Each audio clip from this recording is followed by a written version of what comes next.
자, 이제 우리는 창세기 3장이 끝나고 칼빈의 5대 강령까지 함으로써 구속에 관한 가장 근본적인 본질들을 거의가 다 했습니다. 칼빈의 5대 강령과 알미니안, 5대 강령, 알미니안 다 같이 시작. 전적 부패, 자유주의 안전, 무조건적 선택, 예지 예정, 제한 속죄, 망임 구원, 불가항적 은혜, 가항적 은혜, 부궁적 구원, 구원 현실. 오늘은 이제 칼빈의 5대 강령을 바탕으로 해서 이건 구속교리의 핵심이야. 우리 보수 칼빈주의 우리 개혁신학의 구속에 관한 아주 뼈대고 액기스고 핵심이야. 그래서 이거를 지금 현실에 적용시키는 문제로서 오늘은 자살을 해도 구원을 받나? 자살을 해도 구원을 받나? 자살 문제와 구원 문제와 칼빈의 5대 강령을 중심으로 해서 오늘 구원의 문제와 자살 문제를 오늘 정리를 하겠습니다. 이 지구상에서 자살률이 제일 높은 데가 어딘가 하면은 사회복지가 가장 잘 돼 있는 스칸디나비아 반도, 노르웨이, 스웨덴, 거기가 자살률이 제일 높.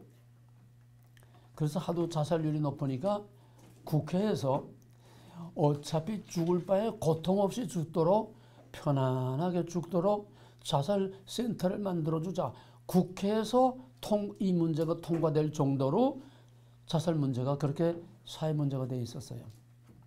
그런데 그것도 잠깐 그걸 앞질러서 10년 이상 계속 세계 OECD 국가 중에서 자살 톱을 계속 달리고 있는 나라가 대한민국이에요. 몇 년 전에 최진실인가?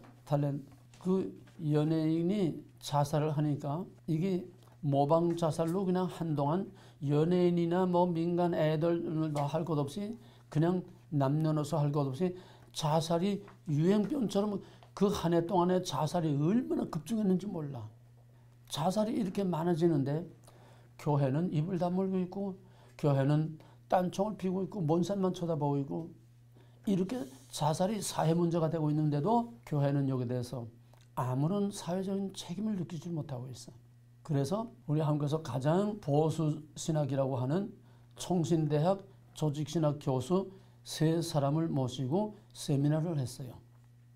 같은 보수 신학교에 같은 조직신학 교수 3사람을 모시고 자살해도 구원을 받나 못 받나.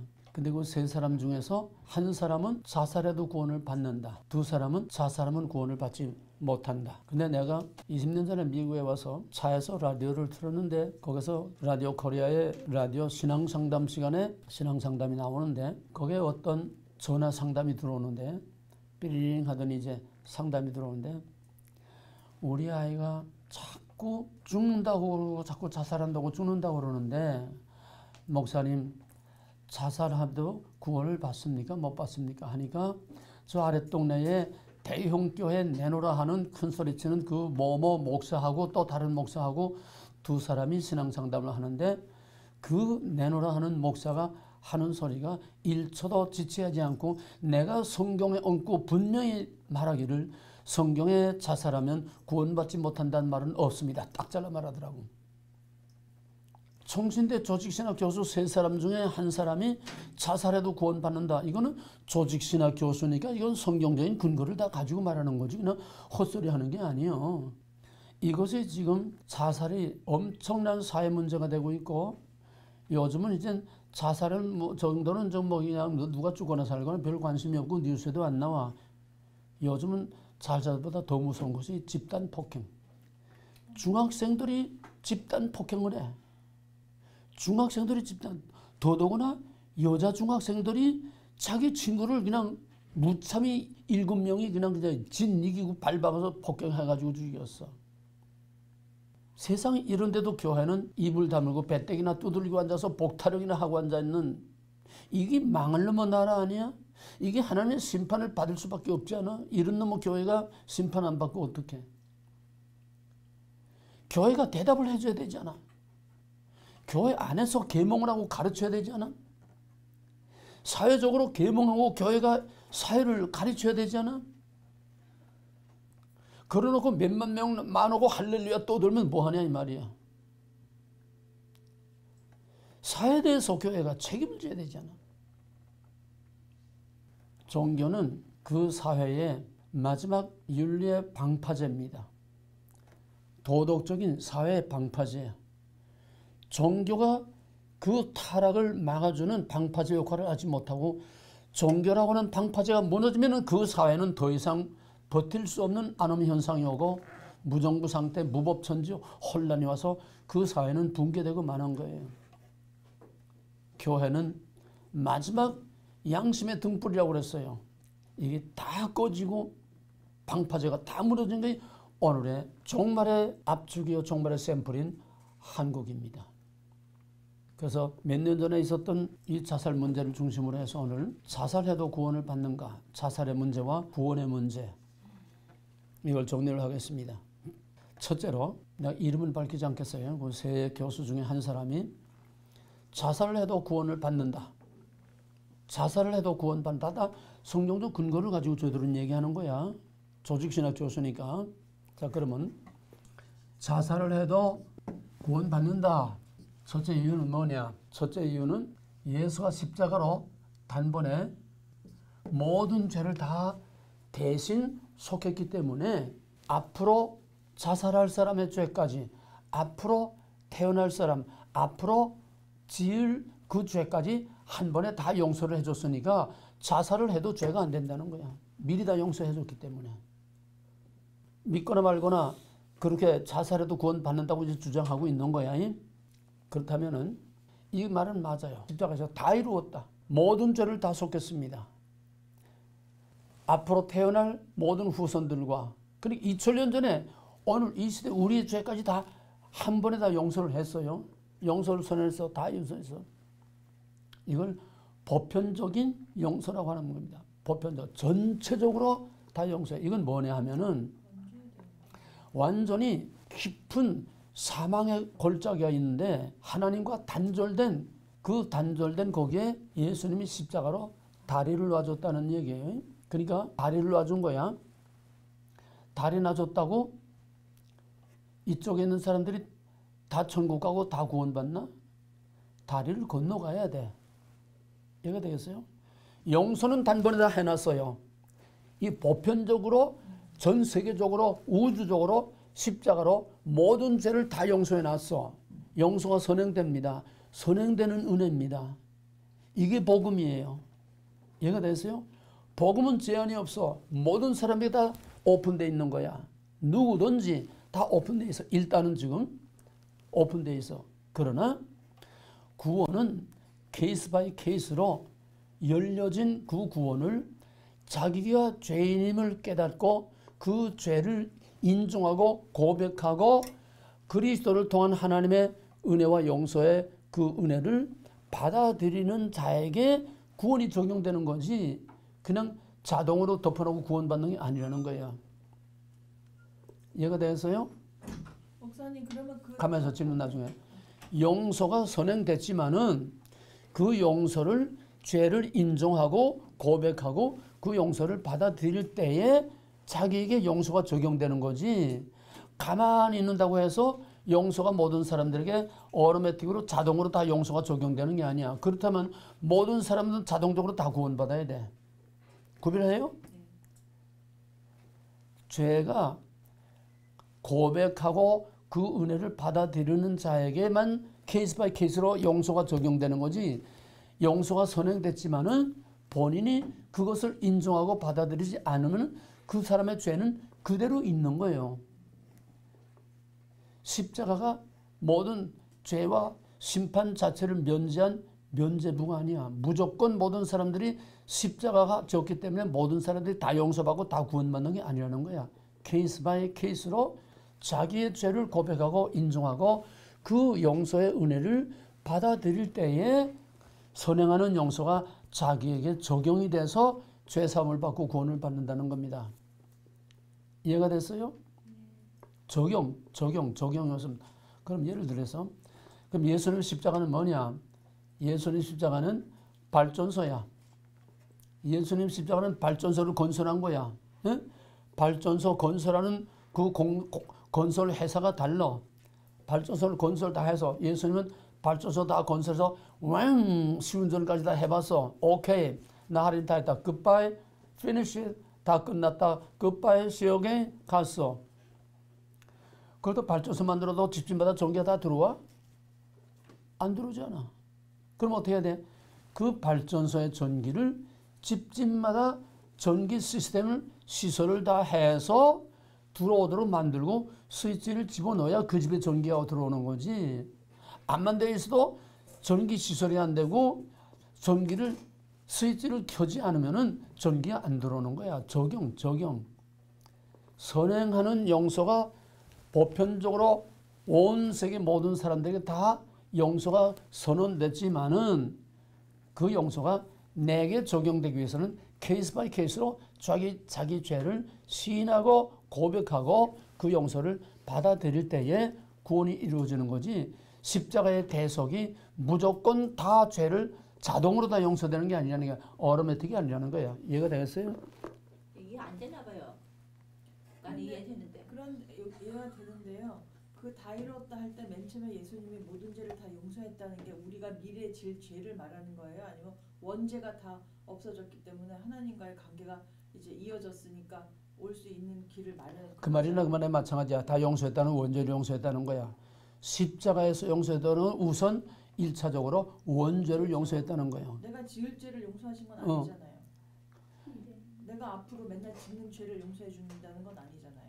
내가 과거에 인간의 후손으로 태어나서 내가 안고 태어난 나의 원죄 자체를 용서해 준다는 1차적으로는 원죄를 용서했고 2차적으로는 자범죄까지 앞으로 지을 죄도 다 용서를 미리 선언해 놨어. 돌아오면은 사해진다는 거예요. 이걸 잘 이해야 돼.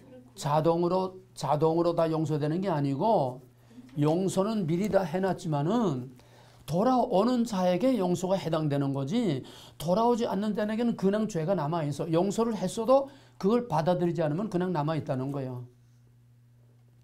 이걸 오해하면 안 돼.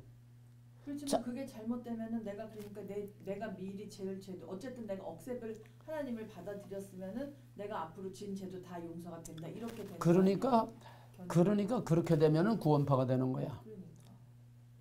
근데 그게 맞아요? 자동적으로 무조건 죄가 다 용서됐다. 그러니까 회개할 필요가 없다. 그래서 구원파에서는 회개한다고 하면 저거 아직 구원 못 받은 거라고 그래.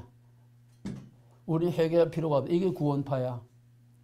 무슨 소리인지 알겠어? 예수님의 십자가의 은혜는 누구에게나 다 오픈되어 있다는 얘기야. 오픈됐지만은 그거를 내가 내 죄를 인정하고 시인하고 고백하고 받아들일 때에 그 용서가 내게 적용되고 그 구원이 내게 적용되는 거지. 구원은 케이스 바이 케이스 개별적으로 적용이 돼야 되는 거지. 자동적으로 다 구원되는 게 아니라는 거야. 어로매틱이 아니라는 거야. 이해가 되겠어요? 그러니까 여기서 말하는 거는 앞으로 지을 죄까지 다 용서했으니까 앞으로 자살할 죄까지 다 용서했으니까 자살해도 구원하고 자살하고는 상관없다. 그러니까 자살을 해도 구원받는다는 거야. 내 주장이 아니에요. 그렇게 주장한다는 거야. 그 다음에 두 번째는 구원이 믿음으로냐 아니면 행함으로냐. 이 바울이 항상 강조하는 게 너희가 구원받은 것이 너희 행함으로냐 은혜로 믿음으로 구원받은 거냐 믿음으로냐 행함으로냐. 이게 중세 종교개혁에서도 로만 캐톨릭의 행위구원과 루터의 믿음으로 구원 이게 종교개혁의 큰 싸움이 되지 않았어요? 믿음으로냐 행위로냐. 그럼 뭐예요? 믿음. 당연하지 않아? 그러니까 이 자살해도 구원받는다는 사람들의 주장은 뭐냐면 구원은 믿음으로 받는 거지 자살이라는 행위가 구원을 좌우하지 않는다는 거야. 이해가 됐어요? 구원은 믿음으로 받는 거지 자살이라는 행위가 구원을 좌우하지 않는다는 거야. 말이 되는 것 같아요. 그럼 예를 들어서 믿음으로 구원받았어. 믿음으로 구원받았어. 믿음으로 받은 구원이 자살이라는 행위로 취소되지 않는다는 거야. 맞는 것 같아요. 근데요 자살하고 난 다음에 기도를 안 하고 갔기 때문에 취소. 가만히 있어봐. 차례차례. 자살한 다음에 기도를 못했잖아. 잘못했다는 기도를. 그러면은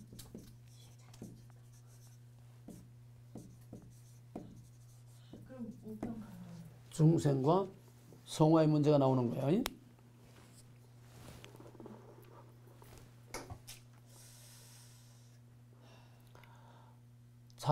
자살해도 구원을 받는다는 사람들은 그 구원을 신학적인 용어로 바꾸면 이제 중생한 거야. 구원받은 사람들은 이 사람들은 이거로 끝나. 구원받았기 때문에 자살을 하든 뭔 짓을 하든 한 번 받은 구원은 취소되지 않는다. 중생과 견인거리를 가지고 자살한 사람은 자살을 하든 뭐 하든 한 번 구원받은 사람은 그 행위 때문에 그 죄 때문에 구원이 취소되지 않는다. 견인거리를 들고 나오는 거예요. 중생과 견인거리를 들고 나오는 겁니다. 그러면은 모든 출애굽 모든 구속사의 모델은 모든 구속사에 관한 구속에 관한 대답은 전부 출애굽 모델이에요. 애굽에서 나와서 가나안 들어가는 거 출애굽 모델입니다. 좀 더 확실히 말하면 창세기 언약에서 출애굽에서 광야를 지내서 가나안 땅까지 들어가는 이것이 구속사와 구속의 가장 핵심적인 모델이에요. 모든 대답은 거기에 있어. 그러면 중생이란 뭐냐?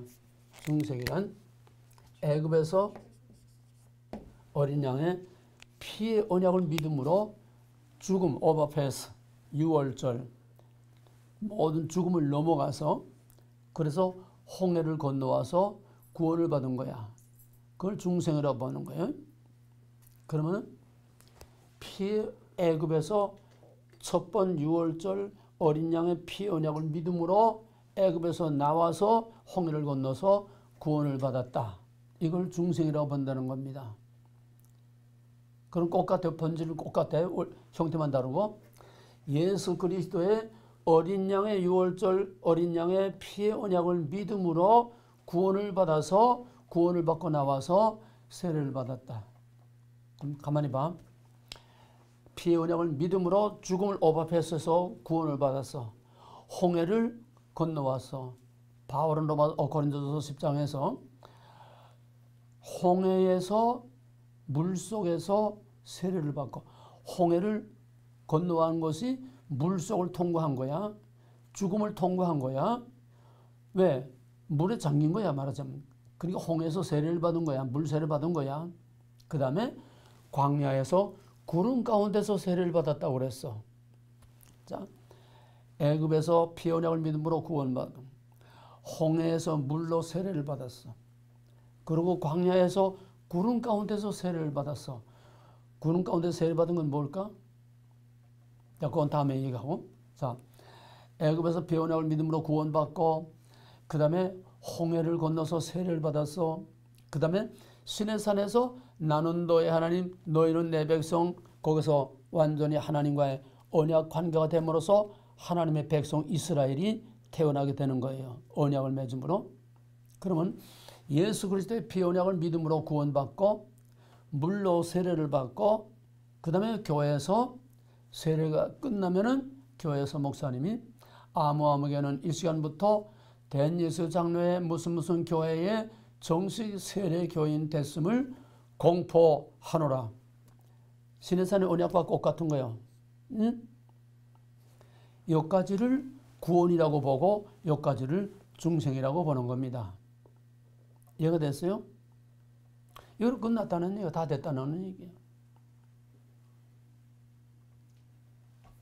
여기서 문제가 뭐냐 하면은 지금 이것이 지금까지 한국에서 보수 신학에서 가르치는 중생이고 구원이고 이것이 오늘 한국 교회가 가르치는 구원이에요. 그런데 여기에 김세훈 교수라고 하는 세계적인 신약학 교수가 한국에서 목사들 신학자 300명을 모아놓고 세미나를 하면서 이것이 구원이 아니라는 거야. 이것은 구원의 한 시작일 뿐이지 진짜 구원은 약속의 땅에 들어가는 것이 구원이라는 거야. 과정이 있어야 된다는 거야. 과정 속에서 구원이 이루어진다는 거야. 이해되세요? 물론 원죄사하고 죽음을 넘어가는 그 근본적인 중생은 십자가로 다 이루고 애굽에서 나와서 홍해 건너가라고 이루어졌어요. 중생은 이루어진 거야. 그러나 여기서 뭐가 하면 광야를 통과해서 가나안 땅에 들어가는 프로세스 과정이 없다는 거야. 그 과정이 뭐냐? 그거를 신학에서는 성화라고 하는 건데 한국 교회는 전부 예수 십자가 보혈 은혜 믿음으로 구원 이것만 말하고 있지 마음으로 믿어 의로 이루고 입으로 신하여 구원에 이르니라 전부 이신칭의교리만 이것만 말하고 있지 중생교리만 말하고 있지 성화교리 광야가 없고 여단강을 건너 가나안 땅에 들어가는 이게 없다는 거야. 바울은 그런 구원을 말한 적이 없어. 바울이 말하는 구원은 새하늘과 새 땅까지 들어가는 완성된 구원을 말하는 거지. 그러니까 너희 받은 구원을 두렵고 떨림으로 이루라고 그랬어. 너희가 받은 구원을 빼앗기지 말라고 그랬어. 너희 면류관을 개수록에서도 너희 면류관을 빼앗기지 말라고 그랬어. 너희 받은 구원을 두렵고 떨림으로 이루라. 그건 앞으로 계속 그 구원을 유지 보존하고 가라는 거야. 그래서 바울의 모든 교리 서신에서는 반드시 구속의 교리, 중생 교리에다가 반드시 성화의 교리 그런 삶을 살라는 거야. 중생했으면은 하나님과 언약을 맺어 하나님의 백성이 됐으면은 그 중생했다고 하는 하나님의 백성이 됐다고 하는 신분이 변화됐다고 하는 하나님과 새로운 언약 관계가 된 하나님의 백성에 합당한 삶이 따라와야 된다는 거예요. 중생의 증거로서의 성화의 증거가 따라와야 된다는 거야. 이게 바울의 교리요. 이게 칼빈의 교리요. 이게 올바른 구속 교리인데 요즘 사람들은 저희에게 유리한 것만 딱 뜯어먹고 귀찮고 부담스러운 성화의 교리에 대해서는 요즘 말하지 않아. 성화가 없어. 그건 뭐냐 하면 애굽에서만 나왔지 광야 통과하지 않은 거야. 광야의 고난의 광야길을 통과하면서 뼈를 깎는 성화의 훈련과 연단과 성령으로 새 사람으로 변화되는 그 과정이 없다는 얘기예요. 이해가 되겠어요? 그러면 애굽에서 나온 사람들이 다 가나안에 들어가서 못 들어갔어. 그러면 구원이 완성돼서 못 됐어. 완성 안 된 거야. 이걸 잘 생각해야 돼. 여기서 나오는 문제가 뭐냐면 그러면 애굽에서 나와서도 중생했어도 그럼 다 중생이 구원이 취소된 거냐? 이렇게 되면 하나님에게 문제가 돼. 애굽에서 나온 250만이나 되는 그 사람들이 다 죽고 여호수아와 갈렙 두 사람만 구원받은 거냐? 하나님의 구원이 불완전한 거 되고 하나님의 약속이 믿을 것이 못 돼.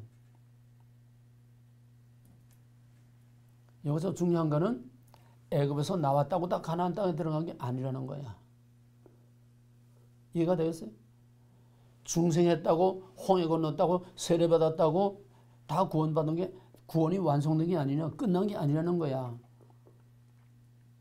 그럼 뭐야?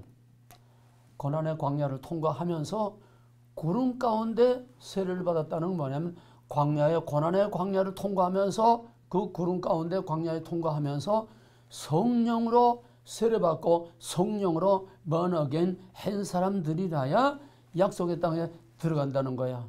그게 민수기야. 이건 이제 민수기에 가서 공부할 거 지금 미리 나오는 거니까 상당히 어려워. 잘 이해를 해야 돼. 자, 그럼 그 문제를 어떻게 해결하냐? 광야의 시체 문제. 애굽에서 나가긴 나왔는데 중생했는데 광야에서 죽었다. 구원이 취소된 거다. 이렇게 되면 문제가 심각해져. 250만 중에 두 사람밖에 구원을 못 받았다고는 이 중생 자체가 이게 믿을 것이 못 돼. 예수 십자가 믿을 것이 못 돼. 믿어봤자 소용없어. 250대 1밖에 안 되니까. 이 문제를 어떻게 해석하느냐? 이 바울의 해석대로 따른다면은 구약에서는 시내산에서 그들과 언약을 맺은 거는 이스라엘 공동체와 맺은 거야. 이스라엘 공동체와 맺은 거야. 여기서 처음 이스라엘이 태어나는 거야. 민족이 이스라엘 공동체와 맺었어. 이스라엘 공동체와 개체는 하나야. 개체와 공동체 분리시킬 수 없어. 이해가 됐어요? 내 손가락 하나나 내 몸뚱아리나 하나야. 내 손가락 자르면 내 온몸이 그냥 막 죽을 고통을 치루어. 똑같아. 이스라엘 공동체라는 건 한 개체나 공동체나 한 몸이야. 전형적인 예가 가나안 땅에 들어가서 아이성 싸움에서 여리고에서 첫 열매는 내 거다. 여리고에서 어떤 노예물 하나도 탈주하지 말고 다 내 거다. 내게 바쳐라. 첫 열매. 근데 아간이 거기에 보물을 자기 텐트에 감췄다가 그걸 모르고서 아이성 싸움에 여리고 다음 첫 번째 싸움에 나가서 전패를 했어. 참패를 했어. 여호수아가 하도 기가 차서 옷을 찢고 티끌을 날리고 떼더미 앉아가지고 여호와여 이게 도대체 뭡니까? 당신의 명령대로 들어와서 당신의 명령대로 약속의 땅을 지금 정복하고 나가는데 첫 번째 싸움부터 이렇게 참패를 당하니 이게 도대체 어떻게 된 겁니까? 그러니까 너희 중에 내 명령을 내 법을 어긴 놈이 있다. 그놈을 잡아내서 없애버리라. 공동체와 개체는 하나라는 거야. 그래서 아간을 잡아가지고 돌무더기를 만들어서 처벌하고 다시 나가니까 아이성이 대성을 거두고 정복을 했습니다. 개체와 공동체는 하나라는 거예요. 그 말은 뭐냐? 구약은 이스라엘 전체를 한 개체로 생각해서 심판도 몽땅 구원도 민족 공동체로 심판 구원이 민족 공동체로 같이 받는 거야. 개별적으로 심판하는 게 아니라는 거야. 이스라엘 공동체를 한 인격체로 본다는 얘기야. 이 말을 잘 이해해야 돼. 이스라엘 공동체를 한 인격체로 봐. 그렇게 되면은 애굽에서 나와서 광야에 시체된 사람은 뭐냐? 그거는 형태상으로 애굽에서 나온 사람이 다 죽은 걸 말하는 게 아니라 구속의 영적인 의미를 보게 되면은 바울식으로 말하면 애굽에 속해 있던 옛사람이 죽은 거야. 과거가 죽은 거야. 맨날 껄핏하면 애굽으로 돌아가자. 우리가 애굽에 있을 때는 이렇지 않았다. 저놈 때문에 우리가 여기서 다 죽게 생겼다. 애굽으로 돌아가자. 애굽에 속한 자야. 홍해를 건너왔지만은 여전히 그들은 구습을 쫓는 옛사람에서 벗어나지 못한 게 번역은 안 했다는 거야. 그래서 바로 에베소 4장 22절에서 너희가 유혹을 따라 구습을 쫓는 옛사람을 벗어버리고 성령으로 새 사람을 입어서 이전에 짓던 죄를 짓지 말라는 거야. 육에 속한 그런 죄를 짓지 말라는 거야. 육에 속한 사람이 영에 속한 사람으로 성령으로 새 사람이 되도록 번하게 돼야 된다는 얘기야. 이 말은 무슨 말이냐? 예수 십자가 보혈 이거 하나만 가지고 구원이 완성되는 게 아니라는 거야. 예수 십자가 보혈은 발전소야. 기본 원리를 다 만들어 놨어. 어느 가정, 어느 공장이나 다 전기를 보내서 다 왕왕 돌아갈 수 있는 기본 원리와 원칙을 다 만들어 놓은 거야. 발전소야, 십자가는. 이게 개별적으로 하나하나 구원이 이루어지기 위해서는 발전소로부터 전기를 끌어들여서 고압선 전주를 세워서 전기를 끌어들여서 각 가정, 각 공장에 전부 전기 시설을 다 해서 전부 전기가 공급되도록 개별적으로 실질적으로 적용을 시켜주는 이 라인과 파워가 들어와야 파워가 돼. 이 파워가 뭐야? 성령이야. 이 파워가 들어와야 파워가 생겨. 빛이 나고 에너지가 나고 열이 생기고 열이도 하고 이 파워가 들어오지 않으면은 발전소를 암만 잘 만들어 놨어도 십자가 보혈로 아무리 모든 걸 다 완성해 놨어도 소용이 없다는 얘기야. 이게 바로 성령이야. 예수 십자가는 나중에 이제 다 이거 배울 거예요. 예수 십자가는 단번에 근본 원리를 만들어 놨지만은 그 2000년 전의 십자가의 그 구속의 은혜와 그 중생의 교리가 개별적으로 적용이 돼서 구원을 얻게 하기 위해서는 성령이 개별적으로 각 사람들의 마음을 움직이고 믿게 하고 깨닫게 하고 회개하게 하고 또 거룩한 삶을 살게 하고 하나님의 약속을 믿고 끝까지 참고 견딜 수 있게 하고 이걸 구원의 서정이라고 하는 건데 맨 끝에 나왔어요. 이런 전체가 다 구원이지 애굽에서 나오는 거 예수 십자가 믿고 마음으로 믿어 의외로 입으로 신하여 구원을 얻으냐 이거만이 구원이 전부가 아니라는 거야. 근데 지금 신학교에서 이 중생교리만 주로 가르치고 성화교리를 가르치질 않아. 교회에서 이 중생교리만 예수 십자가 보혈 이것만 가르치고 요즘은 그것도 없지만은 그것만 가르치고 성화에 대한 이거를 가르치질 않아. 뭘 말하느냐? 하나님과 약속을 맺어서 그 약속에 따르는 책임 있는 삶을 가르치지 않는다는 거야. 그냥 복 받기 위해서 잘 살아. 복 받기 위해서 서로 사랑하라 용서하라 전부 다 도덕 윤리적인 복 받는 복 타령만 하고 있는 거지. 하나님과의 관계 때문에 천국 시민이기 때문에 하늘의 법을 지키라는 이걸 가르치지 않는다는 거야. 그게 뭐야? 예수님이 산상수훈이 바로 그거야. 너희가 하늘의 시민권을 가졌으면 하늘 시민권다운 천국의 법을 하늘에 속한 자의 법을 지키라는 게 이게 산상수훈이야. 그게 성화야. 중생과 성화가 분리될 수 없다는 게 바울의 칼빈의 김생 교수의 우리 드란노에서 내가 가르치는 게 바로 중생과 성화가 분리될 수 없어. 분리되면 얻은 것은 둘 중에 하나가 가짜야.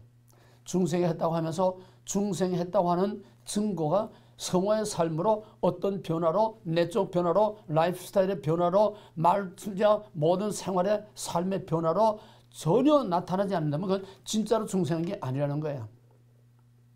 그건 착각하고 있는 거야. 내가 구원받았다고 착각하는 거고 어떤 의식 자체에 세례받았다고 그것이 마치 진짜 구원받은 것처럼 착각하고 있는 거지 진짜 구원이 아니라는 거예요. 또 중생을 안 하고도 법 없이 살 수 있는 정말 착한 사람들, 남을 위해서 살신성인 불 속에 뛰어들어서 그 사람을 구하고 자기는 나오지 못하고 죽는 사람들, 지하철에 떨어진 사람 자기는 그 사람 밀어붙이고 살리고 자기는 미쳐 나오지 못해서 죽는 이런 희생적인 사람들이 얼마든지 있어요. 그렇다고 해서 그 사람들이 다 구원받았냐? 그건 아니에요. 선행이 구원을 증명하는 건 보증하는 건 아니라는 거야.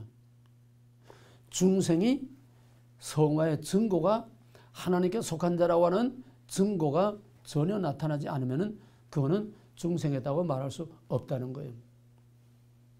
이거를 착각하는 거야. 이 사람들은 중생만 말하고 있지 성화를 말하지 않기 때문에 자살해도 구원받을 수 있다. 지옥은 죄 때문에 가는 거지 자살이라는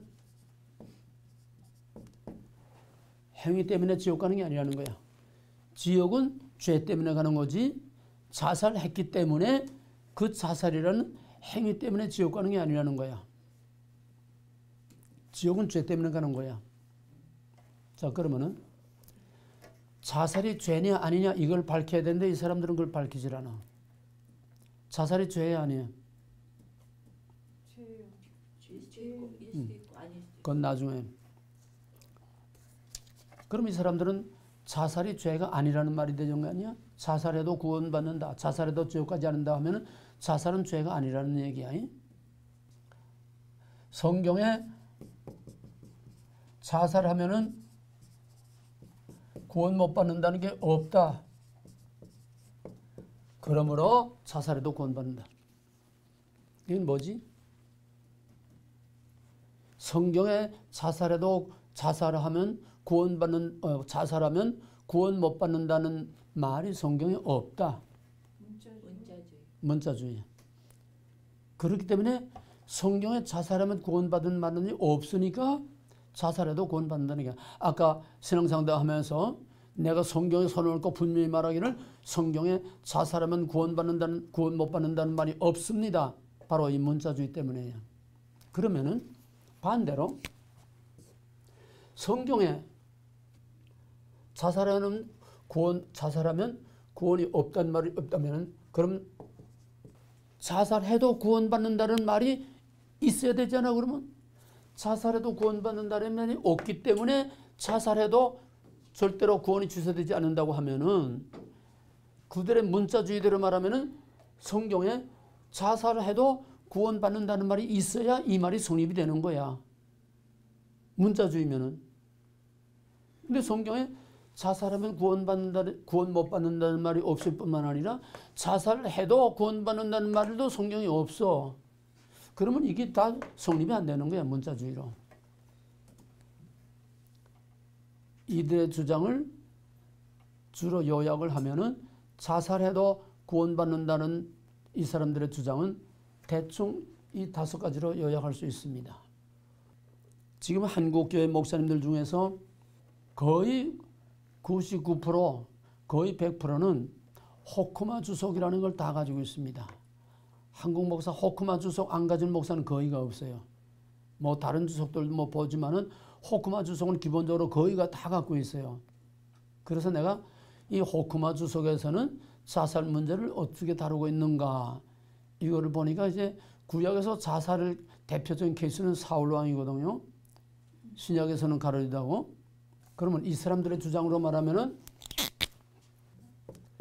가룟유다는, 이들의 논리대로 말하면은 가룟유다는 자살했기 때문에 지옥 간 게 아니고 처음부터 그는 구원을 못 받은 거다. 처음부터 구원을 못 받은 거다. 자살했기 때문에 지옥 간 건 아니라는 거야, 가룟유다는. 가룟유다가 자살한 거하고 지옥 간 거하고는 상관없다는 얘기야. 지옥 갔다고는 없지만은 가룟유다가 구원받았다고 말할 수는 없어. 왜? 예수님이 차라리 나지 않았던 좋을 뻔했다.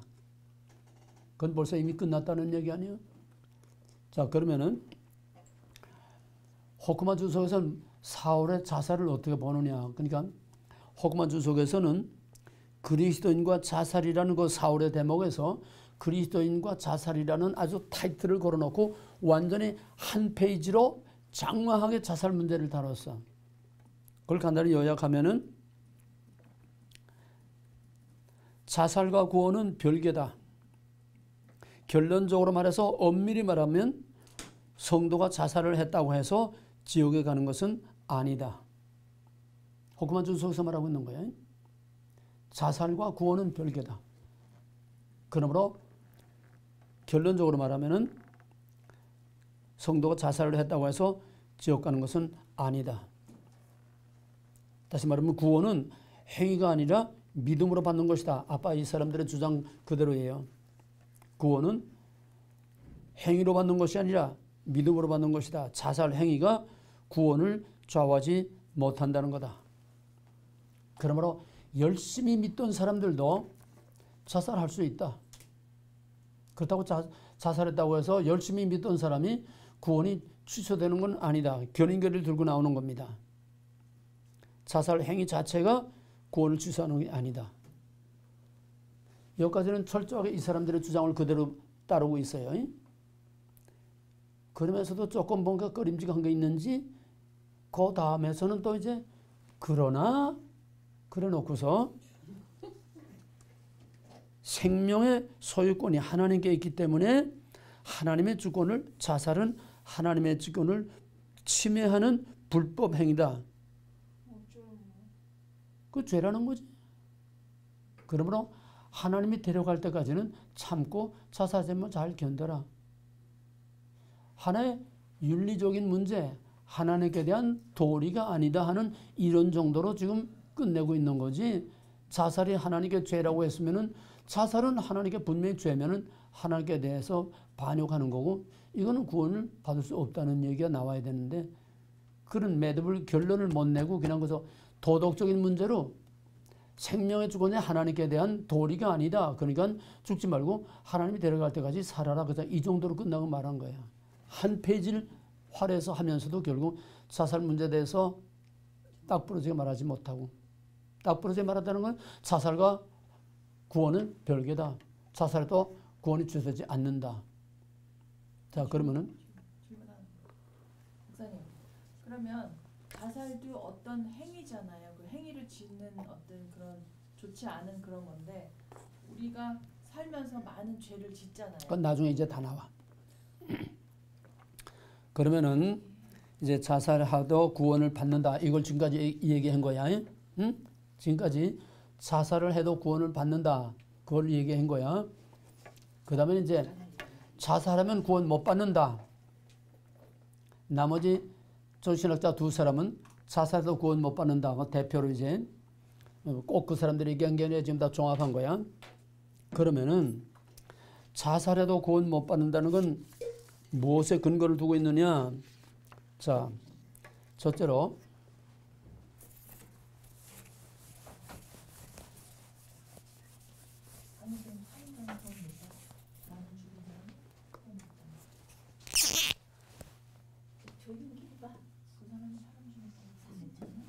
자살하면 구원을 못 받는다.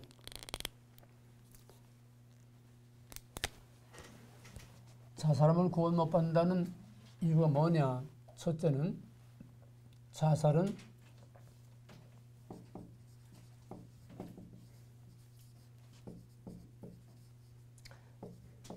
생명의 주권자이신 하나님께 대한 반역이야. 생명의 주권자인 하나님께 대한 반역이야. 시간이 없으니까 빨리빨리 하겠어요. 두 번째는 자살은 살인이야. 자기가 자기를 죽이는 거야. 그러면은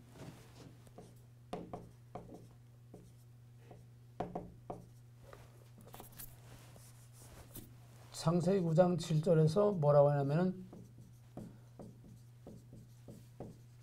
이거의 율법의 뿌리야. 피는 피로. 사람을 죽이면은 죽음은 죽음으로 피는 피로 반드시 갚아야 된다는 이게 노아의 홍수 이후 처음 나오는 피는 피로의 원리야.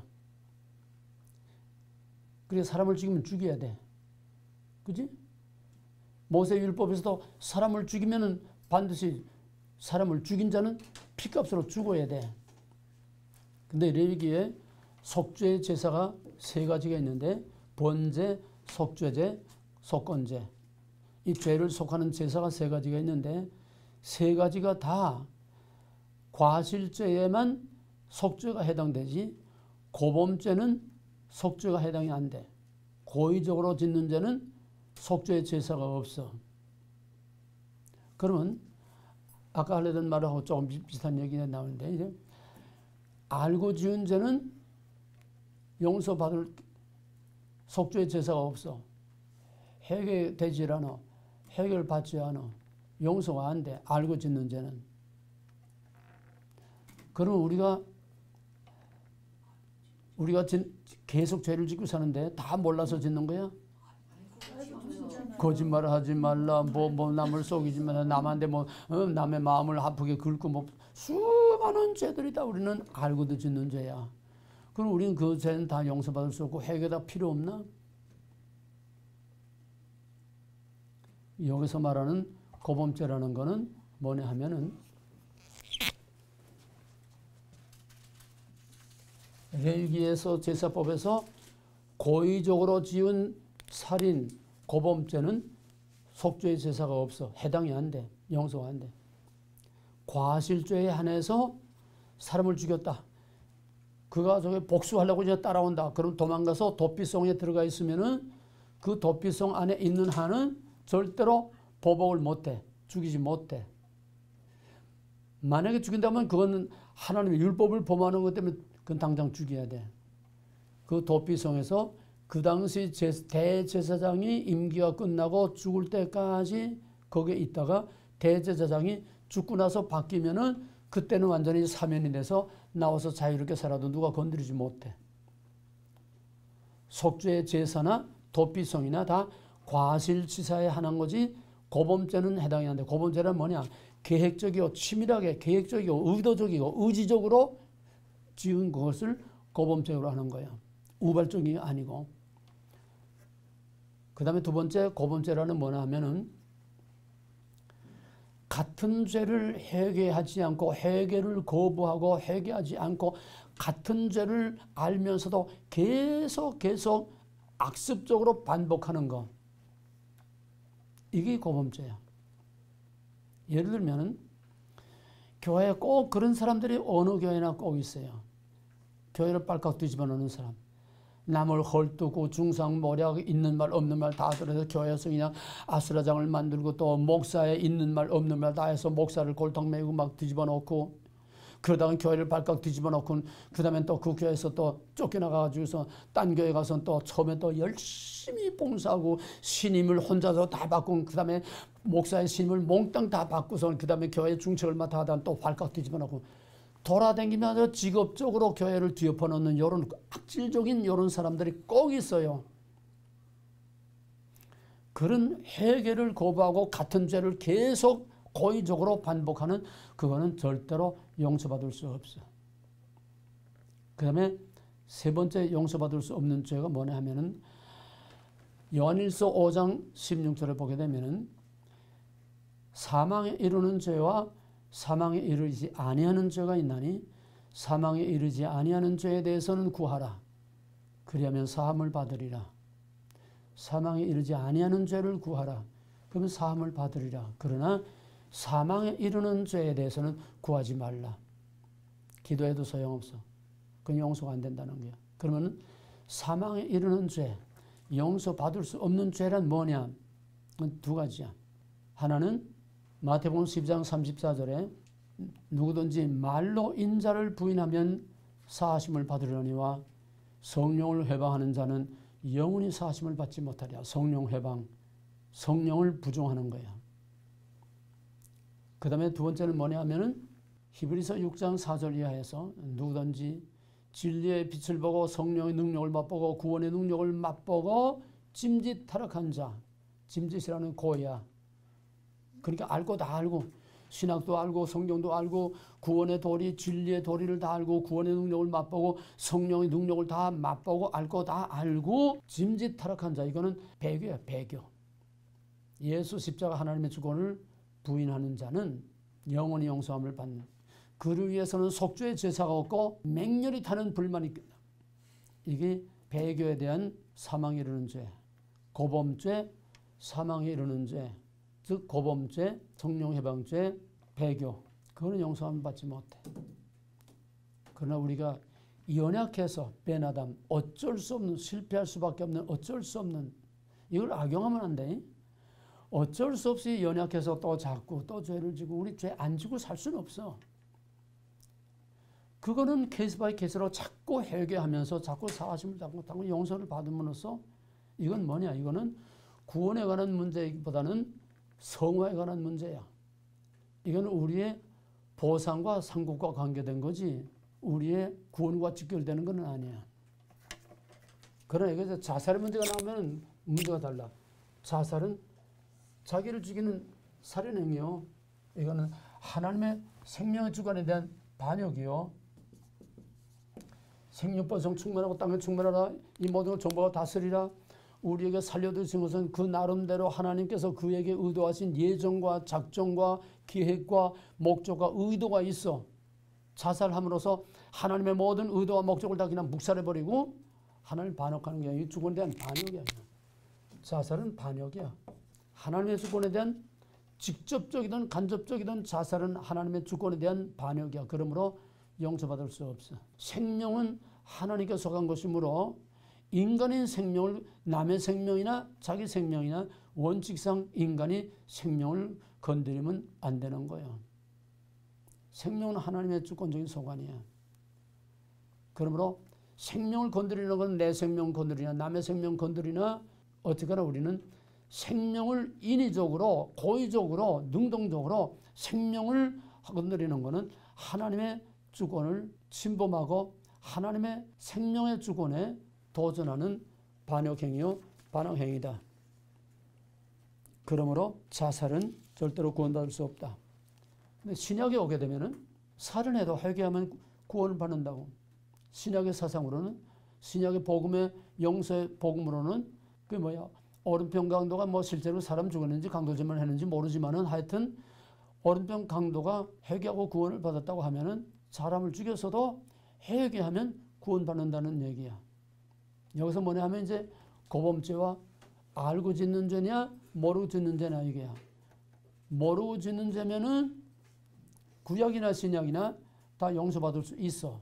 모르고 짓는 죄는 그러면은 이제 결정적으로 이제 결론부터 말하면은 지금 시간이 없어서 다 말할 수 없어요.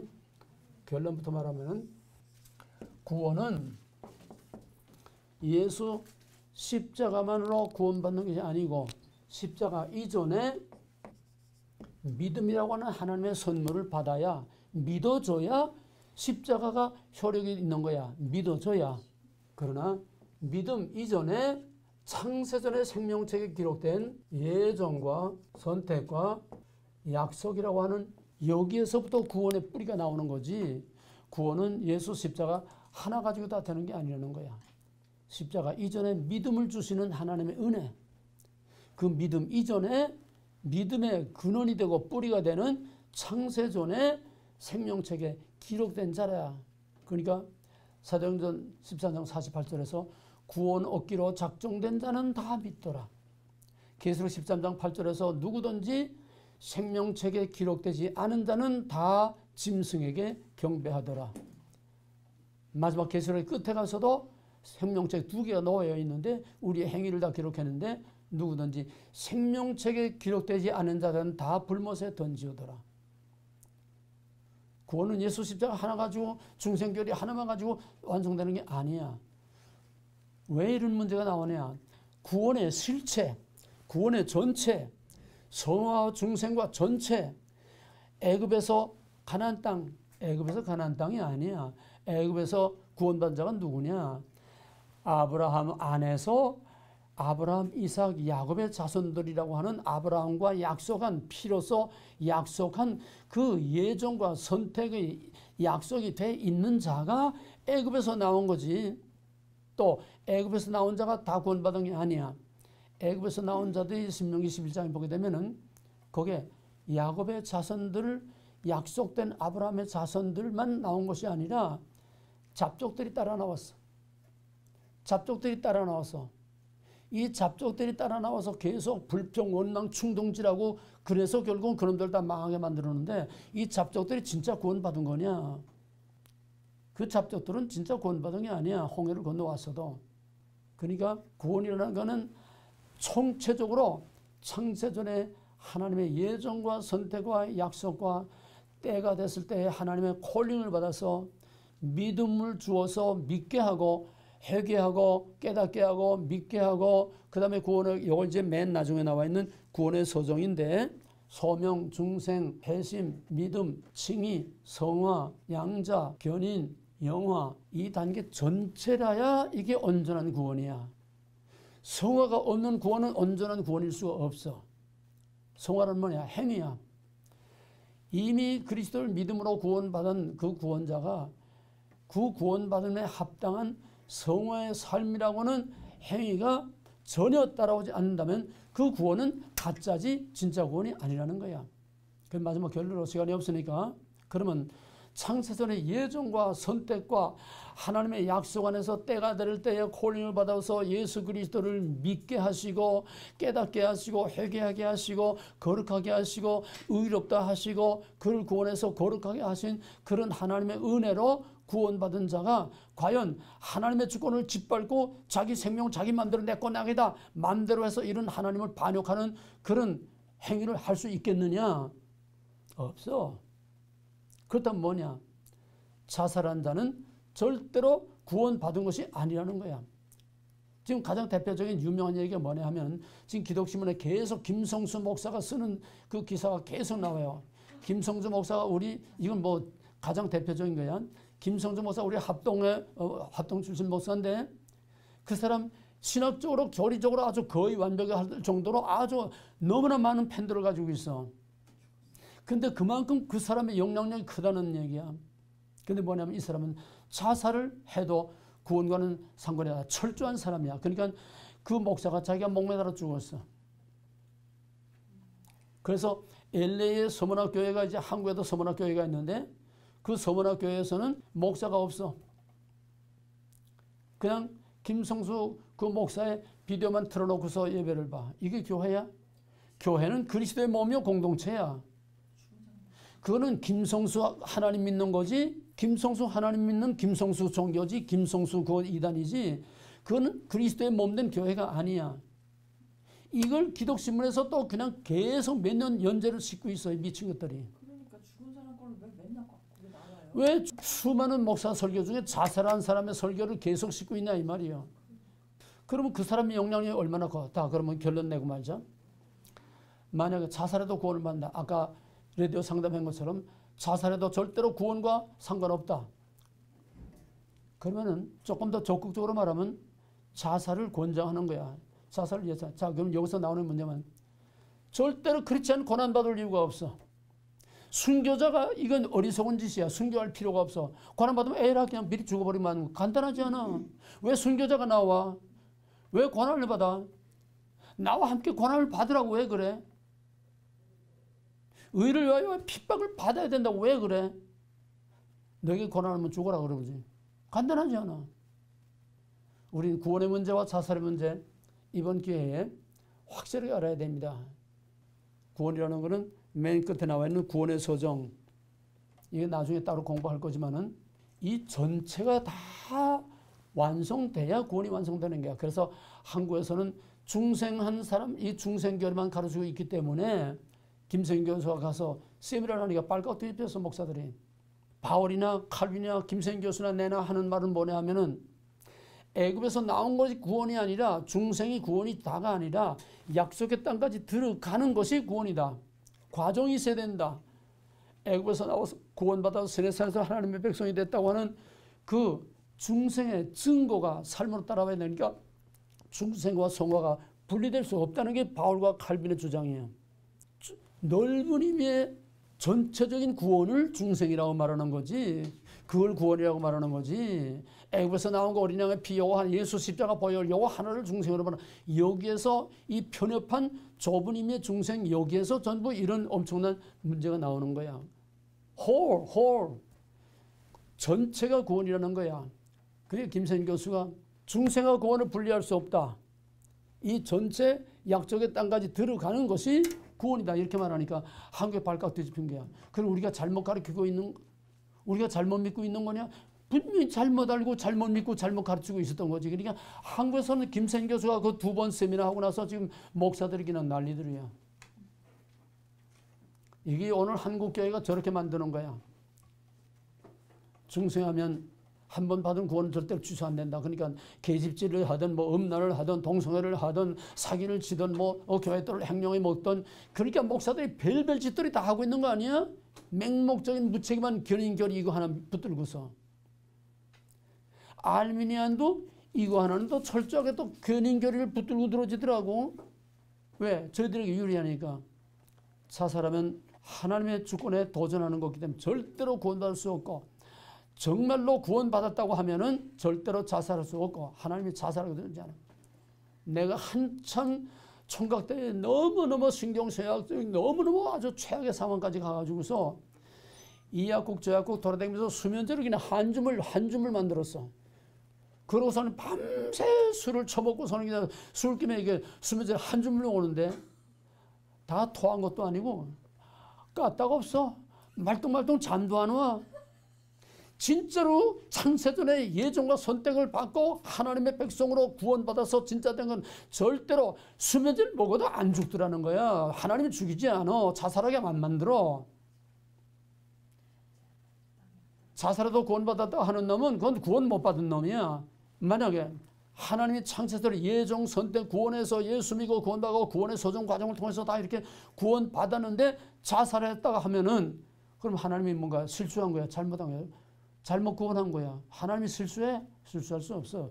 하나님이 창세전에 딱 찍어서 구원한 사람은 절대로 자살할 수 없어. 순교하면 순교하지 자살할 수 없어.